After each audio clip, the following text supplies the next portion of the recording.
Panginoon, kami po ang inyong kaibigan sa Panginoon and the Father's House, Christian Fellowship Ministry. Amen. Ang tanging layunin po yung mangaral ng salita ng Diyos. Walang ibang nais, hindi po namin plano na manghingi ng anumang bagay o pananalaki. Ang nais po namin kayo po ipagpalain ng Word of God. Ganun din po ay ngayong hapon, ang gawain po ito ay mayroon po kami ibabahaging mga salita ng Diyos at patotoo. Ganun din po, may ilang mga awitin na handog na may magandang mga mensahe. Amen. At pagkatapos po ng pangangaral, kami po ay magpapaanyaya sa may karamdaman at mananalangin po kami. Libre po ang gawain pong ito. Kaya kami nagpapaanyaya, kung ikaw ay naabot ng dinig na ito, nais mong mas malapit, mas kita mo ang gawain ito, kami po ay nagpapaanyaya dito lamang po sa inyong pong lugar. Amen.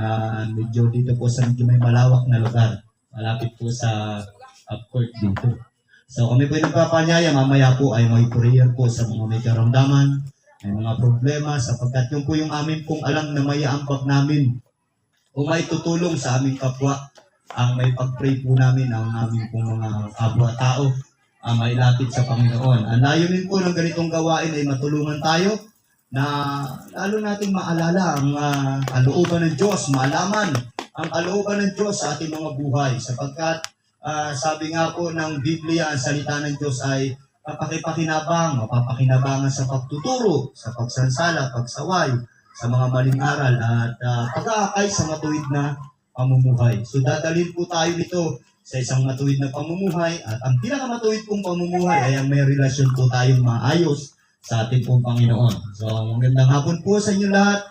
Kami po yan nagpapanyaya sa inyo, makibahagi kayo sa gawain ito. Amen. Ito po ay handog ng The Father's House, Christian Fellowship Ministry, na inyo po matatagpuan dito lang sa ating barangay, Barangay Sabang, dito po sa Pilaygo Street, sa gitna lamang po ng Rojan Gasoline Station at ng Alphamart. Nandiyan lamang po yung aming church o building na pinagtitipunan. Hallelujah. At kami po inyo matatagpuan sa lugar na yon. So, libre po ang gawain ito. Wala pong bayad, mga minamahal po namin mga kaibigan.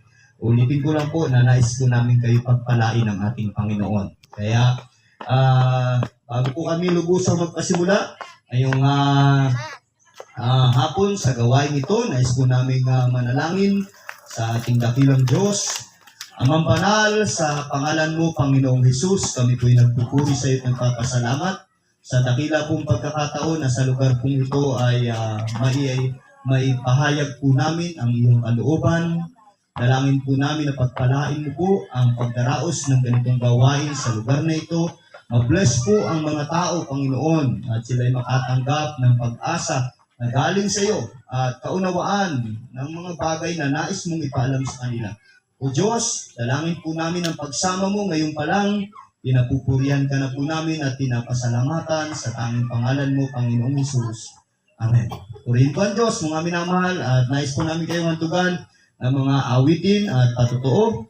Amen. Ngayon pong hapon, bago po ang pangangaral ng salita ng ating pong Panginoon, nagpapasalamat po kami sa Diyos. Amen. Sapagkat may pagkakataon pong makapagdaos ng ganitong gawain, at nagpapasalamat din po kami sa ating pong pamahalang lungsod ng Lipa at sa lahat ng namiminuno, sapagkat nakakapangaral po kami ng salita ng Diyos sa ating pong lungsod ng Lipa at sa mga barangay. Amen. Ngayaan po namin kayo makibahagi sa ganitong gawain, sapagkat ang gawain pong ito ay kalooban ng ating pong Panginoon. Mapalad po ang isang lugar na naaabot ng pangangaral ng salita ng ating Panginoon, sapagkat kapahayagan ito na minamahal tayo ng Diyos, inaalala tayo ng Diyos. Sabi nga ng Bible, hindi niya ibig na ang tao'y mapahamak, ibig niya ang tao'y mangaligtas at makaalam ng katotohanan. Kaya ito po yung aming maiaambag, ang mangaral ng salita ng Diyos, at ginagawa po namin ito hindi sa aming sarili lamang, kundi dahil po itong kalooban ng ating pong Panginoon. Kaya mga minamahal po namin ng mga kaibigan sa lugar na ito, para po sa inyo ang gawain ito, nais po namin na kayo pagpalain ng Diyos, may pag-pray kayo sa inyong mga pangailangan at tulungan mapalapit sa Panginoon. Makarinig po kayo ng pangangaral at ito po yung napakaganda ng epekto sa aming buhay. Hindi po ako dating ganito, hindi po ako dating kasama sa ganitong gawain, pero nang ako po ay mapangaralan ng salita ng Diyos at nahamon ako Akala ko ang buhay ko po ay hindi na magbabago, wala nang pag-asa, pero ang si Jesus ay akin pong tanggapin sa buhay ko. Nakala ko noon ay isang katawa-tawang bagay lang nung una, pero napakalaki po ng ginawa ng Diyos sa buhay ko. Binago po niya ang akin pong buhay, pinalaya ako sa maraming masasama akong gawa, sa mga bisyo ko na dati umalipin sa akin. Ngayon po ay may masaya akong buhay sapagkat kasama ko po ang aking buong pamilya na naglilingkod sa Diyos. Nakaranas po kami ng biyaya ng Panginoon, mga himala ng Diyos ay aming nararanasan, kaya hindi po namin kayang sarilinin lamang ang ganitong biyaya ng Diyos. Kaya kami po pumupunta sa mga lugar-lugar upang ipahayag ang kalooban at salita ng ating Panginoon, ibahagi ang kanyang biyaya. Pakinggan po ninyo ang ilang pong mga awitin ngayon pong hapon. Pagpalain po kayo ng ating pong Panginoon.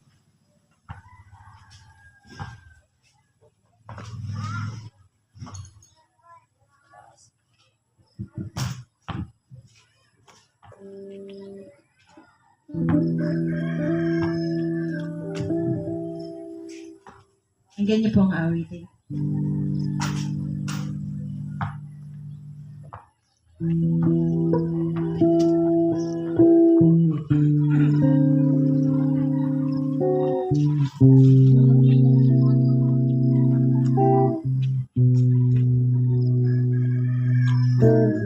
That's I give us only one counsel whatsoever believeth he should not lose everlasting love. Yeah, yeah.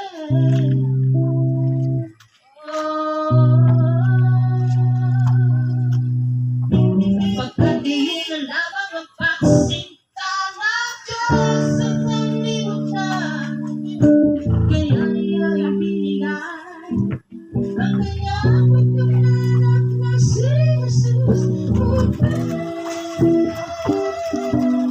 ang sinunod. Sumampalataya, hindi mapanghabang, hindi magkaroon ng buhay na walang hanggan. Sa piling ni Jesus, kaibigan ko, mahal ka ni Jesus. Siya'y hinamak, binubog at sinugatan. Bakit? Dahil sa ating mga kasalanan, di mabilang-bilang.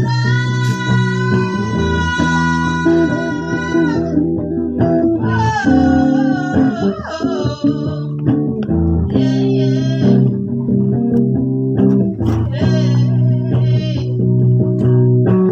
That's to love the world and give His only begotten Son, that whoever believeth Him should not perish but have everlasting life.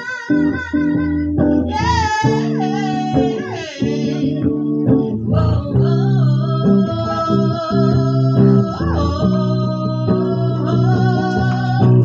siya'y kumakato sa tuwa ng iyong puso.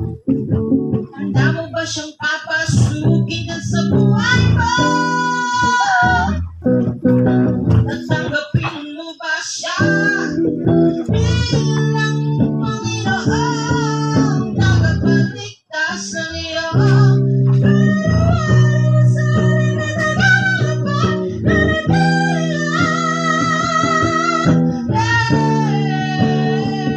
kaibigan, mahal ka ni Jesus.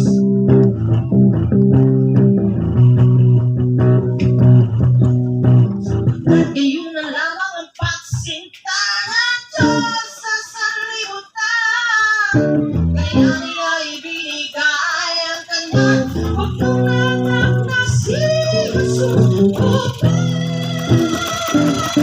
ang sinumang sumampalataya ay hindi mapakama.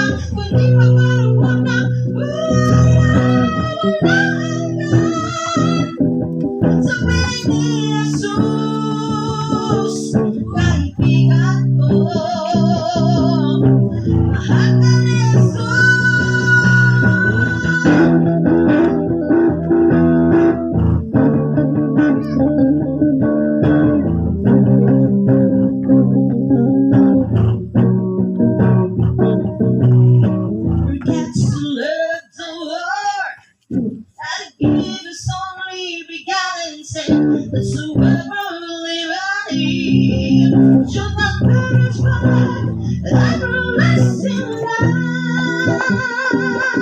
everlasting light, everlasting light, everlasting light, everlasting light, everlasting light. To God be the glory po. Amen. Hallelujah. Napakabuti po ng Diyos. Mga minamahal po namin mga kaibigan. Amen. Mahal tayo ng ating Panginoon. Kaya nga po, gumawa siya ng napakadakilang bagay upang tayo po ay abutin at tayo ay tubusin sa ating mga kasalanan. Mahal ka ni Jesus, dumanas siya ng matinding hirap para sa iyo. Amen. At ngayon pong hapon, amen, patuloy po kami nagpapanyaya sa inyo lahat. Nais po namin na kayo pagpalain ng ating Panginoon. Hallelujah. Nais po namin pasalamatan ang lahat po ng namiminuno sa ating barangay, magiging pong nakakasakop sa lugar pong ito. Pagpalain po kayo ng Panginoon at nais namin na kayo po ay laging pong abutin ang salita ng Diyos sa lugar pong ito. Pinag-pray po namin ang lugar na ito, pinag-pray po namin ang mga tao sa lugar na ito na ang pagkilos ng Diyos ay inyo pong maranasan. Isa pa pong awit bago po ang pangaral ng salita ng Diyos. And tunay po na ang Panginoon ay nagbabago po ng buhay, mga minamahal po namin. Kaya kahit sa mensahe po ng awit, amin pong ipinapahayag ang napakahalagang katotohanan ito. Ang title po ng aking awitin ay Binago Niya.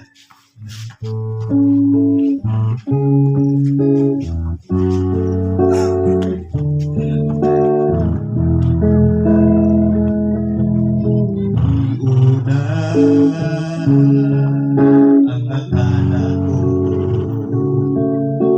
ang buhay ko'y hindi magbabago.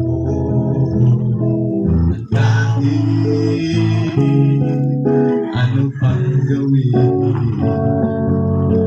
ako'y bumabalik-balik sa maling gawain. Marami na akong sinubukan, kung sino-sino nilapitan ang ayos. Ako'y sumubukan, si Jesus ay nakilala. Ang aking buhay ay binago niya magmula nang ako'y magpasya. Nasa aking puso'y paghariin siya, anong himala. Ako'y nag-iba, kasalanan ko ay tinatawad. Ginawang anak niya sa langit pupunta, ukay buti ng Diyos at ako'y binago niya.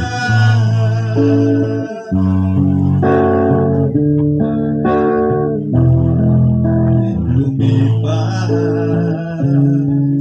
ang mga taon, lalong naging tapat sa akin ang Panginoon. Sa akin mga pagkukulang, siya ang nagtutuwid ng aking daan. Iisipin ko lamang sa kahapon ko siyang buwan sa aking mga kailangan. Higit siya sa sino pa man.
pinagod niya. Kasalanan ko ay pinatawad. Ginawang anak niya sa langit pupunta ay buti ng Diyos at ako'y pinagod niya. Pinagod niya. Buka'y buti ng Diyos at ako'y pinagod niya.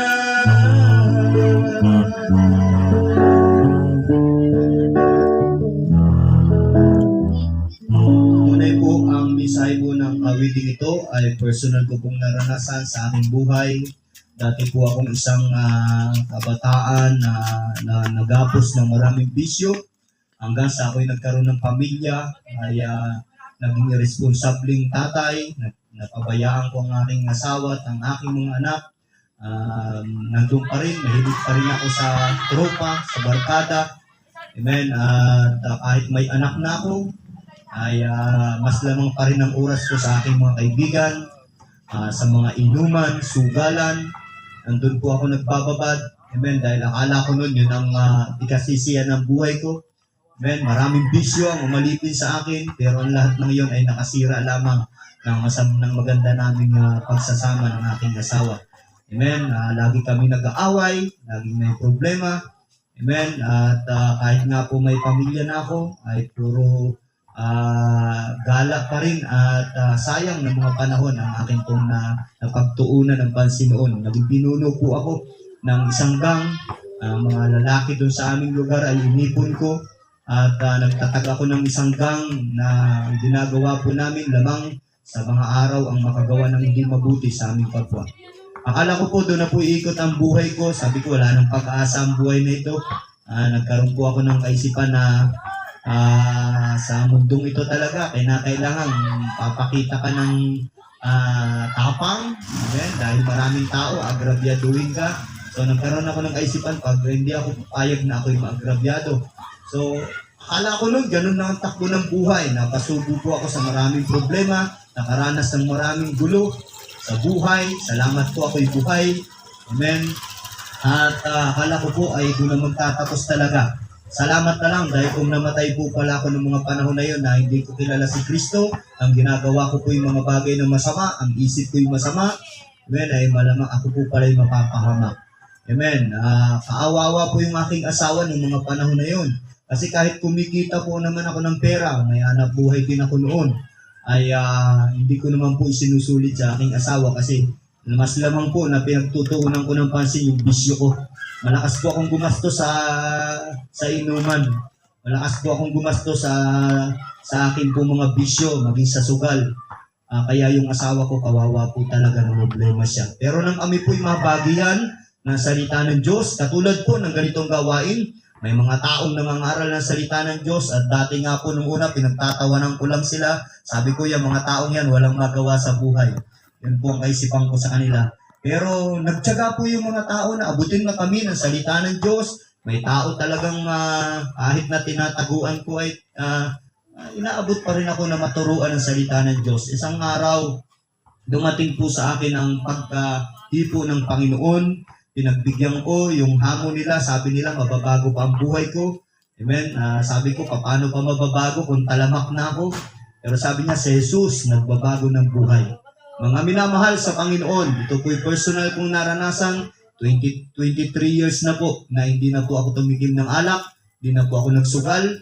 Amen. Nagbago na po ako ng bisyo. Yung mga bisyo ko ay iniwanan ko, yung masasamang bisyo. Ngayon, ang bisyo ko po'y magbasa ng salita ng Diyos at mangaral ng salita ng Diyos, umabot ng mga tao, at may panahon na rin akong naibibigay para sa pamilya ko. Masaya po kami namumuhay ngayon. Kasama ko ang aking asawa at ang aking mga anak na kami po'y naglilingkod sa Diyos. Maganda po ang buhay na tayo po'y nabubuhay sa mundong ito na kasama po natin ang presensya ng Diyos. Kaya mga minamahal, totoong si Jesus ay nagbabago po ng buhay. Nangyari po yan sa amin At malakas ang loob namin pinagsisigawan. Kung ikaw yan, may problema ka sa iyong pamilya, may problema ka mismo sa iyong sarili, gusto mo magbago, pero hindi mo magawa. Si Jesus, kaya kang baguhin kung magtitiwala ka. May problema ka, may solusyon sa Panginoon. Ito po yung malakas ang loob namin ipinagsasabi sapagkat personal po may ginawa si Jesus sa aming pong mga buhay. So ngayon pong hapon, ang isa po sa pinakamalagang dahilan ng aming pagparito ay ang maipangaral po ang salita ng Diyos. Mahal po namin kayo sa Panginoon, kaya po namin ginagawa ang bahaging ito. Minsan lang po talaga ay may ang dating po sa atin kahit naman sa pamilya, pag nangangaral ang tatay, ang nanay, yung mga anak minsan nasasaktan, pero hindi lang nila alam na layunin ng magulang ay ikabubuti nila. Minsan po sa pangangaral ay pwede tayong makarinig kung minsan na parang natatamaan tayo, pero ang totoo, mahal po namin kayo sa Panginoon at may layunin ng Diyos sa inyo pong mga buhay. Mahal po namin kayo sa ating Panginoon, kaya kami po narito ipapangaral ang salita ng ating pong Panginoon. Pakinggan po ninyo ang napakalagang bahagi nito.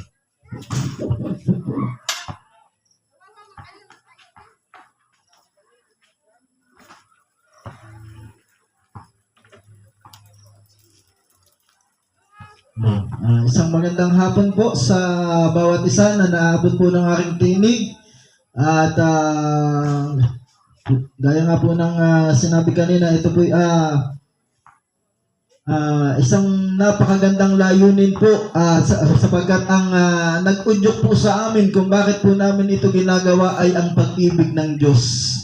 Kung bakit po kami ay may kabigatan na gawin ang bagay na ito na maipaabot sa inyo ang salita ng Diyos sapagkat kayo po yung minamahal ng Diyos. Amen. At ngayong hapon, nais ko pong magbahagi sa inyo ng salita ng Diyos na magpapatibay po kung gaano kakamahal ng Diyos ngayong hapon. Amen. At ito po ang sinasabi ng aklat ng unang Juan, chapter 4, verse 9 to 10. Sabi dito, inihayag ng Diyos ang kanyang pag-ibig sa atin nung suguin niya ang kanyang bugtong na anak upang magkaroon tayo ng buhay. Sa pamamagitan niya, ito ang pag-ibig. Hindi sa inibig natin ang Diyos, kundi tayo ang inibig niya at sinugo niya ang kanyang anak upang maging handog sa ikapagpapatawad ng ating mga kasalanan. Purihin po ang Diyos sa pagkabasa ng kanyang banal na salita. Bago po ako magpatuloy, ay nais ko pong manalangin sa ating Panginoon. Dakilang Diyos, sa hapong ito, salamat sa pagkakataon na kami magamit mo upang ibahagi ang iyong salita sa lugar na ito. Dalangin ko po, Panginoon, ang mga taong makakarinig ng iyong mga salita. Ngayon pa lamang, ikaw po'y gumilos na sa kanilang buhay. Buksan mo kanilang puso at pangunawa para po sa iyong salita. Tulungan mo sila na lubusan nilang maunawaan kung gaano kadakila ang iyong pag-ibig para sa bawat isa. Narito po ang iyong lingkod, Panginoon. Inaamin ko sa aking sarili, ako'y walang magagawa. Kung ikaw ay hiwalay sa akin, samahan mo po ako. Ang pagsangkap ng banal na espiritu ay iyo pong igawad ngayong hapon. Ikaw po ang personal na kumausap sa buhay po ng bawat isa na makikinig ng iyong salita. Marami pong salamat. Inakin ko po na ang pangaral na ito ay mayroong bunga sa buhay ng bawat makikinig. Ito po ang aking panalangin sa pangalan ni Jesus. Amen. So ngayong hapon, tulad po ng sinabi ko kanina, isang simple at payak na mensahe ang nais ko pong ipaalala sa bawat isa. Ito ay ang tungkol sa pag-ibig ng Diyos. Gaya po ng inawit kanina, sapagkat gayon na lamang ang pagsinta ng Diyos sa sanlibutan, di ba? In English pa, for God so loved the world, di ba? Nauunawaan talaga natin yung salitang iniibig tayo ng Diyos. Amen? Ito ang isang bagay na kailangan nating maunawaan, mga kaibigan, sa ating Panginoon, sapagkat sa ating pong panahon, ito pong mensaheng ito na salita na mahal ka ng Diyos ay tila ba nawawalang halaga na ng mga tao.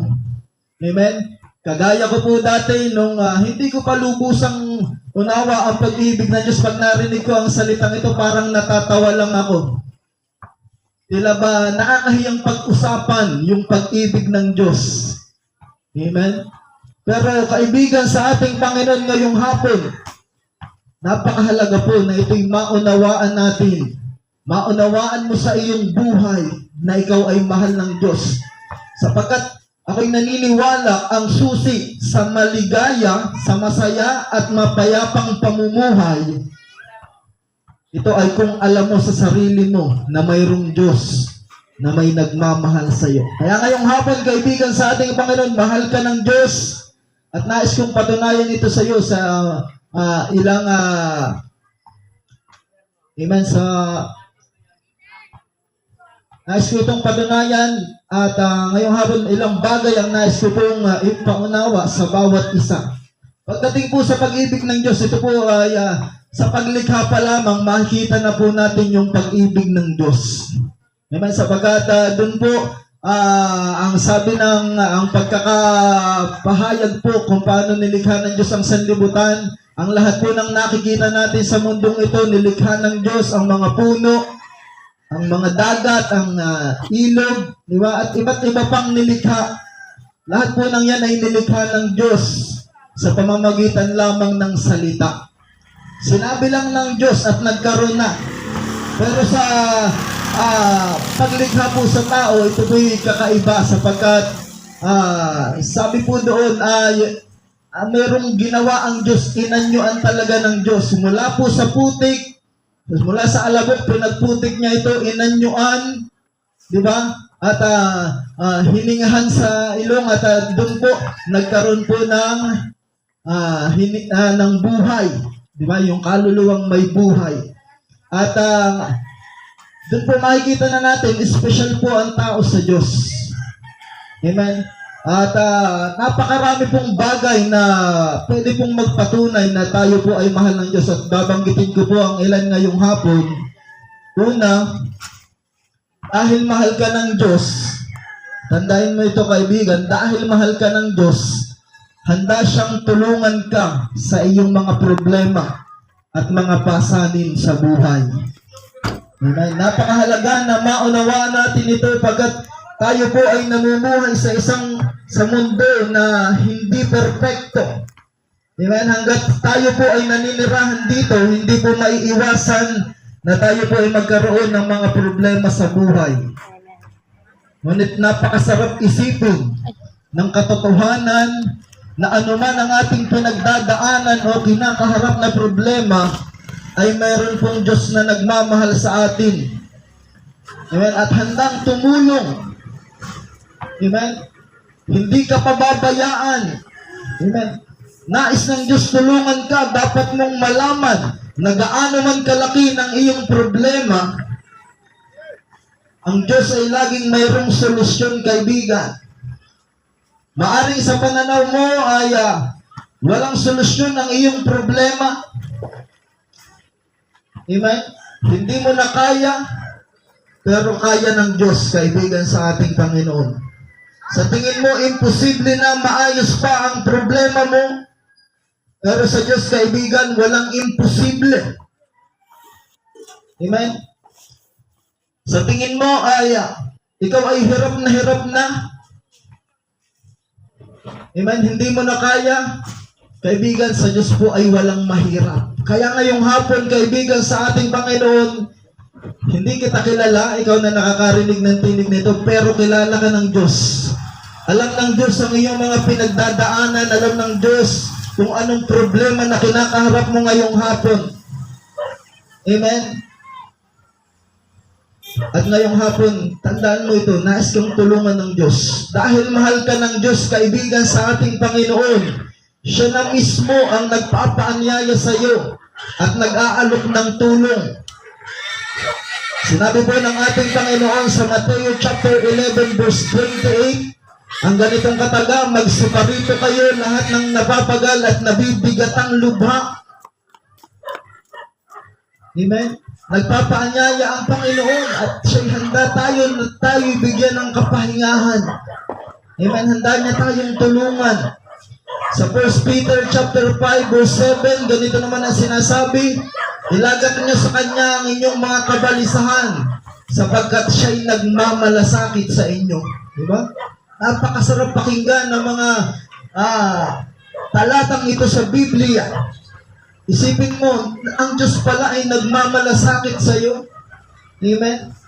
Sa 1 Corinthians chapter 10 verse 13, oo, sinasabi doon, ang wala pang pagsubok na dinadanas natin na hindi pa dinanas ng ibang tao. Ibig sabihin, kung meron kang pagsubok ngayon, meron na rin ibang dumanas niyan. Amen? At yan ay pinahintulutan ng Diyos. Amen? Na danasin mo, pero kaibigan sa ating Panginoon, hindi ibig sabihin nun hindi ka mahal ng Diyos. Dahil dyan po patutunayan ng Diyos na mahal ka niya. Pag ikaw ay dumanas ng pagsubok, ang sabi po ng banal na kasulatan, bibigyan ka ng Diyos ng lakas upang ito'y iyong mapagtagumpayan. Diba?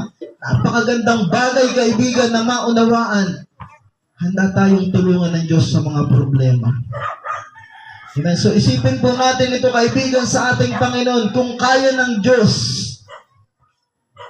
amen, natulungan ka, kung magagawa ng Diyos na bigyan ng solusyon ang problema.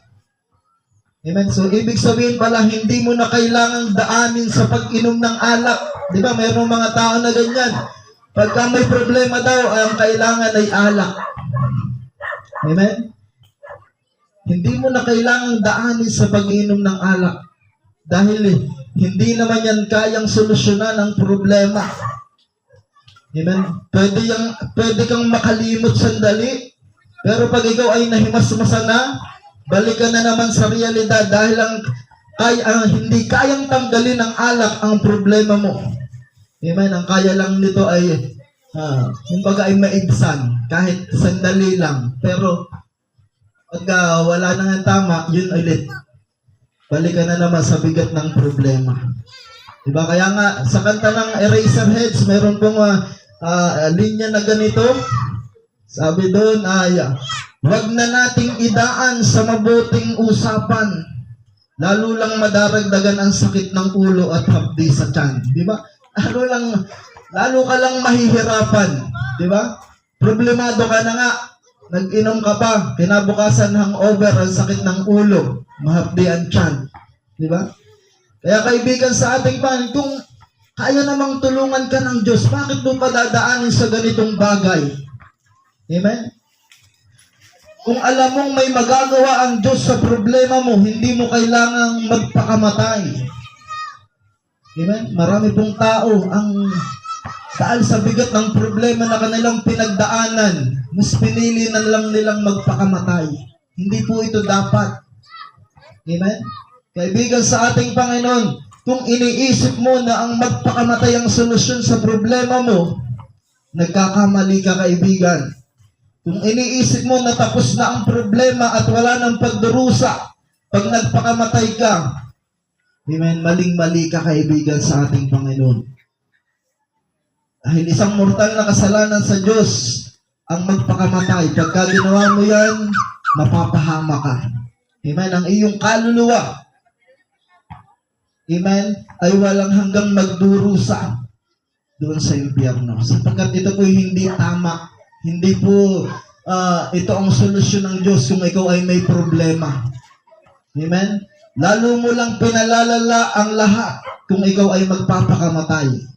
Dahil ang totoo po, hindi pa po tapos ang buhay natin. Pag natapos ang buhay mo sa mundong ito, mayroon pa pong tinatawag na kabilang buhay. At yan po'y nauunawaan natin. Amen?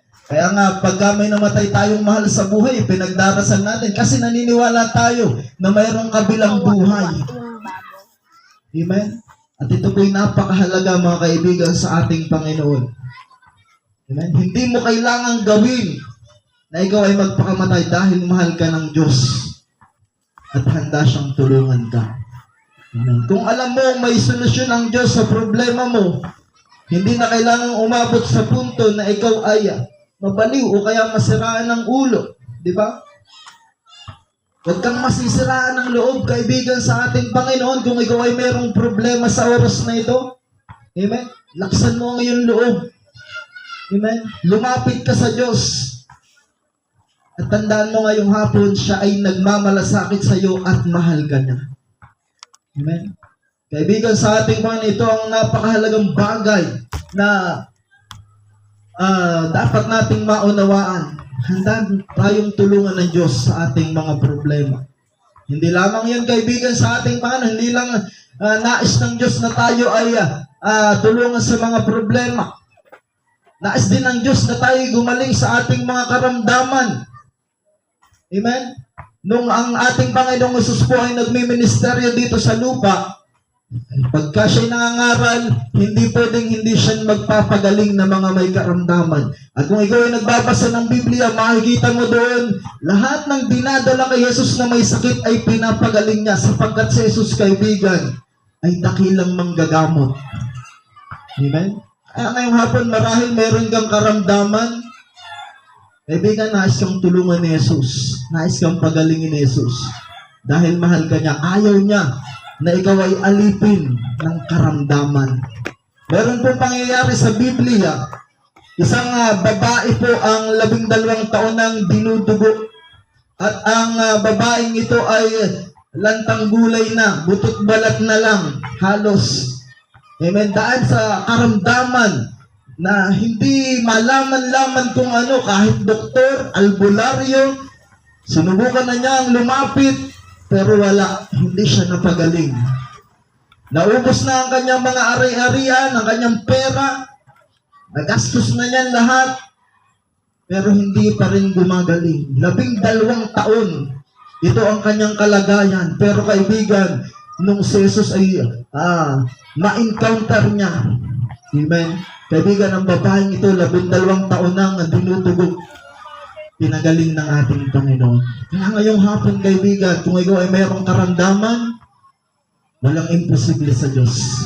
Walang imposible kay Jesus. Kung gaano siya makapangyarihan na nagpapagaling noon, amen, hindi po nababawasan ang kapangyarihan ng Diyos.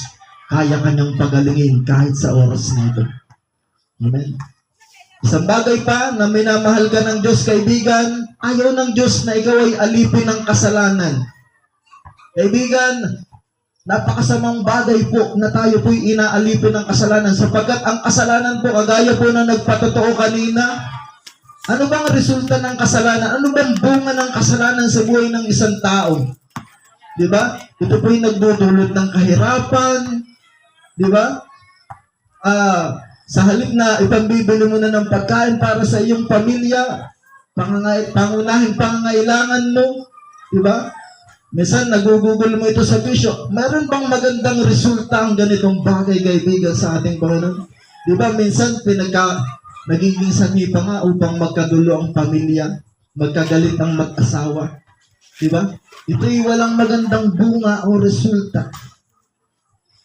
Kasi sabi po, ako rin po dati ay naging alipin po ng bisyo. At ito po yung naunawaan ko. Sabi ko dati, ito naman ay libang-libang lang. Ito ang kasiyahan ko. Gusto ko lang maging masaya. Pero kaibigan, sa ating Panginoon, yung pamilya mo ba nagiging masaya? At isa pa, ang Diyos ba nagiging masaya?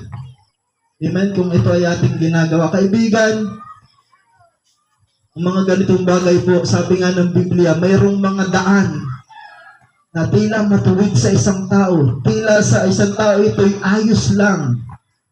Amen. Pero ang dulo nito'y kapahamakan. Amen.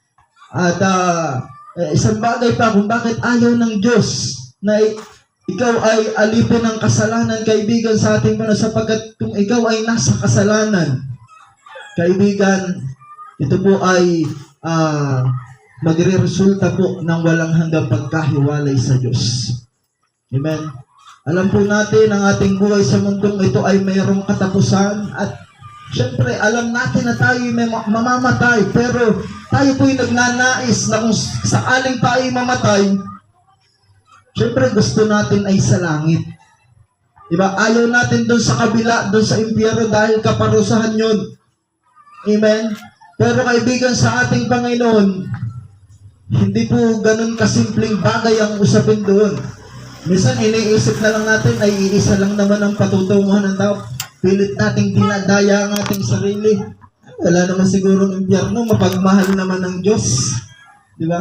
Pero kaibigan, sa ating Panginoon, ang buhay po natin sa mundong ito ay parang pagsubok. Amen? kung susundin mo ang kalooban ng Diyos, kung mamumuhay ka ng may kabanalan, ayon sa katuwiran ng Diyos, kaibigan sa ating Panginoon, kung ikaw ay mamumuhay ng matuwid, amen, ikaw ay kalulugdan ng Diyos.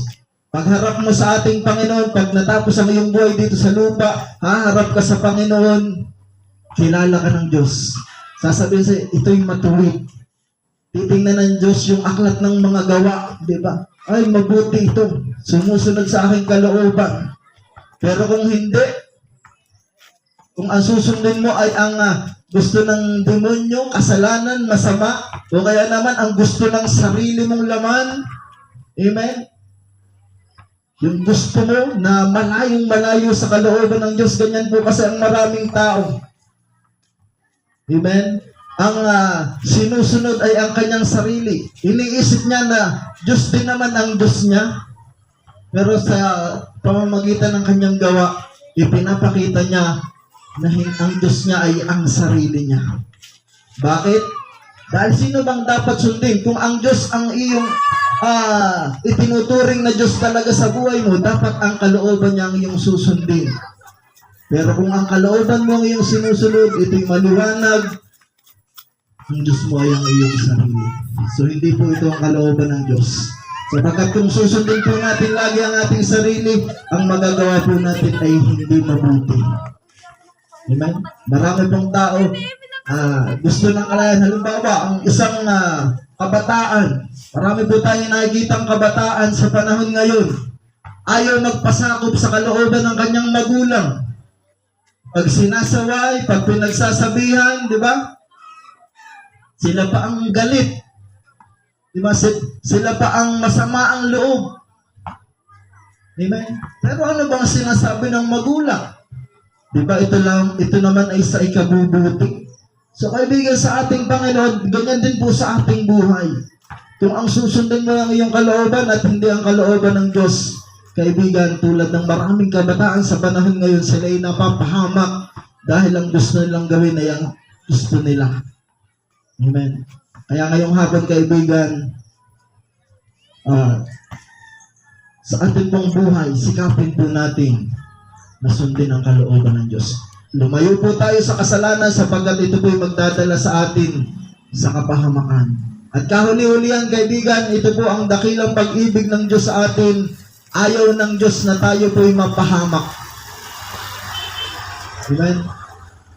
Ayaw ng Diyos na tayo mapahamak dahil po sa kasalanan, ito po'y magre-resulta po ng kaparusahan. Pero ayaw yan ng Diyos. Ang Diyos mismo ay gumawa ng paraan dahil tayo po sa ating sarili, hindi po natin kayang bayaran yung ating kasalanan. Hindi po pwede yung, ay nakagawa ako ng isang kasalanan, gagawa ako ng 5 mabuti. Di ba? Hindi po kayang pawiinan yung kasalanan natin. Pero ngayong hapon, kaibigan sa ating Panginoon, napakagandang bagay, ang Diyos mismo ang gumawa ng paraan. Hindi mo kayang bayaran ang iyong kasalanan, binigay ng Diyos ang kanyang bugtong na anak. Amen. Upang siya ang maging kapalit mo. Amen. Siya ay maging manunubos mo. Siya ay tumubos sa iyo sa iyong kasalanan. Sabi nga ng Romans chapter 5 verse 8, ipinagtataguhili ng Diyos ang kanyang pag-ibig sa atin nung tayo makasalanan pa, si Jesus ay namatay para sa atin. Amen. Ito po ang kabutihan ng Diyos. Ito ang pag-ibig ng Diyos. Ayaw niya na mapahamak ang iyong kaluluwa. Ganun kahalaga ang iyong kaluluwa, kaibigan. Ito po ay binili ng Diyos sa halaga. Si Jesus ay nagpakasakit doon sa krus ng Kalbaryo. Imagine, kaibigan sa ating Panginoon, dati akala ko ay walang halagang bagay na yun dahil Diyos naman si Jesus. Hindi siya nasasaktan. Pero nung panahon pala na yun, siya ay nasa katawang tao. Dahil siya po ay nagkatawang tao. Kaya ibig sabihin, kung anong nararamdaman natin, yun din ang nararamdaman niya. Amen. Kung ikaw ay natusok ng karayo mo ng aspirin, masakit po yun. Ano pa kaya kung ikaw ay ipinako sa krus? Malalaking pako ang ginamit. Gaano kasakit yun? Pero kaibigan, dahil sa pag-ibig ng Diyos para sa iyo, nais ng Panginoon na ikaw ay maligtas, ayaw ng Diyos na ikaw ay mapahamak. Ito po'y ginawa ng ating Panginoon. Amen. Dahil ganyan kakamahal ng Diyos. So ngayong hapon, kaibigan, naunawaan po natin kung gaano tayo kamahal ng Diyos. Amen. At una, nais niya tayong tulungan sa ating mga problema. Ganun din, nais niya tayong pagalingin sa ating mga karamdaman. Nais niya tayong palayain sa kasalanan na magdadala sa atin sa magulong pamumuhay. At ganun din, nais niya tayong palayain sa kasalanan na magdadala sa atin sa kapahamakan. Ngayong hapon, dahil mahal ka ng Diyos, ang tanong, tatanggapin mo ba ang pag-ibig ng Diyos? Tatanggapin mo ba ang tulong na iniaalok ng Diyos para sa iyo? Amen. Ito po'y maaari mong pagdesisyonan ngayong hapon. Amen. Nais mo bang tanggapin ang tulong na iniaalok ng Panginoon? Kung ikaw yan, kaibigan sa ating Panginoon, nais mong tulungan ka ng Diyos sa iyong buhay. Amen. Ang kailangan mong gawin ngayong hapon, tanggapin mo si Jesus bilang personal mong Panginoon at tagapagligtas ng iyong buhay. Tutulungan ka niya, kaibigan. Kung ikaw yan, kaibigan, nais mo ang bagay na ito, maaari mong itaas ang iyong kanang kamay bilang tanda na tinatanggap mo nga ang Panginoon sa iyong buhay. Sino po ang nais tumanggap sa Panginoon? Ikaw po, nanay. Salamat po sa kamay na yan. Nakikita po ng Diyos. Kayo po, yung mga nariyan po, nakikinig po ng salita ng Diyos, nais mong tulungan ka ng Diyos sa iyong buhay, tanggapin mo si Jesus sa iyong buhay ngayong hapon. Amen. Sa mga nakikinig po sa loob ng kanilang bahay, alam ko na naunawaan mong mabuti ito, kaibigan, sa ating Panginoon. Kung ikaw, nagnanais ka, natanggapin ang Panginoon sa iyong buhay. Ako po'y mag-aalay ng isang maiksing panalangin. Ito po'y ariin mong panalangin mo para sa Panginoon. Amen. Ito'y gagawin mo ng seryoso, nakikita ka ng Diyos ngayong hapon. Ganito po ang panalangin. Sundan niyo po ito. Panginoong Jesus, salamat po sa iyong mga salita na aking naunawaan ang iyong dakilang pag-ibig. Salamat po, naunawaan ko kung gaano mo ako kamahal. Nais mo akong tulungan sa aking mga problema. Nais mo akong pagalingin sa aking mga karamdaman. At nais mo akong makalaya sa magulong pamumuhay. At higit sa lahat, nais mo akong bigyan ng buhay na walang hanggan at kaligtasan ng kaluluwa. Kaya ngayong hapon, ako po'y nagpapakumbaba. Humihingi po ako ng kapatawaran sa lahat ng kasalanan na aking nagawa. Simula na ako'y magkaisip hanggang sa oras na ito. Binubuksan ko po ang aking puso. Inaanyayahan kita na pumasok at maghari. Simula ngayong oras na ito, ikaw na ang aking Panginoon at Diyos ng aking buhay, ang aking tagapagligtas. Panginoon, tulungan mo po ako mamuhay ayon sa iyong kalooban at isulat mo po ang aking pangalan sa aklat ng buhay upang sa muli mong pagbabalik ay makasama mo ako sa iyong kaharian. Salamat po. Ito ang aking panalangin sa pangalan mo, Panginoong Jesus. Amen. So ngayong hapon, kaibigan, kung sunod mo ang panalangin ito, seryoso ka, na sinambit mo ito sa Panginoon, napakagandang bagay sapagkat ang Diyos po ay pinatawad ka sa iyong kasalanan. Diba? Sapagkat meron pong mga kasalanan na nagawa natin, minsan hindi tayo kayang patawarin ng tao na nagawa natin ang kasalanan. Meron pa nga mga magulang, tindi ng galit nila sa kanilang anak dahil hindi sila sinunod, pinalayas. Diba? Ang sabi pa, lumayas ka dito, huwag ka nang babalik. Hindi na kita mapapatawad kahit pa magpantay ang aking paa. Diba? May mga ganyang kaibigan. Ang tao ganyan po. Minsan hindi makayang magpatawad. Pero ang Diyos, gaano man kabigat ang iyong nagawang kasalanan sa Kanya. Kung seryoso ka, tapat ka na ikaw ay nagsisi, amen, tapat din ang Diyos na ikaw ay Kanyang pinatawad. Napakagandang bagay, kaibigan, sa ating Panginoon. Hindi lamang yun, ngayong hapon, ikaw ay inaaring anak ng Diyos. Kaibigan, ang sino mang tumanggap kay Jesus bilang, kung sino mang tumanggap kay Jesus, siya ay pinagkalooban ng karapatan na maging anak ng Diyos. Diba? Napakagandang bagay po, ikaw ay inaaring anak ng Diyos. Diba? Kaibigan, sa ating man, dahil ikaw ay naaring anak ng Diyos, panatilihin mo sa iyong buhay, ikaw ay magkaroon ng magandang relasyon at ugnayan sa Kanya. Kung ito'y mananatili sa iyong buhay, kaibigan, makakamtan mo ang tulong ng Diyos sa iyong buhay. Amen. So, yun po ang napakahalagang bagay, kaibigan, sa ating Panginoon. Kung ikaw ay anak, ikaw ay tagapagmana. Hindi po na mga bagay na nasisira. Oo, ang mayayaman kayang magpamana sa kanilang anak ng pera, ng mga ari-arian. Pero yung mga ganong mana, iiwan din natin yan, mawawala din yan. Pero ang mahalaga pong mana na natanggap natin sa Diyos, bilang tayo kanyang mga anak, ay yun pong buhay na walang hanggan. Matapos man ang buhay natin sa mundong ito, ang buhay po natin sa mundong ito ay maiksi lang, pero yung kabilang buhay, ito po'y pang walang hanggan. Tayo po ay tatanggapin ng Diyos sa kanyang kaharian. Tagapagmana ng kanyang kaharian. So, napakagandang bagay, kaibigan, sa ating Panginoon, simpleng panalangin, pero napakalaki ng nagawa sa buhay natin.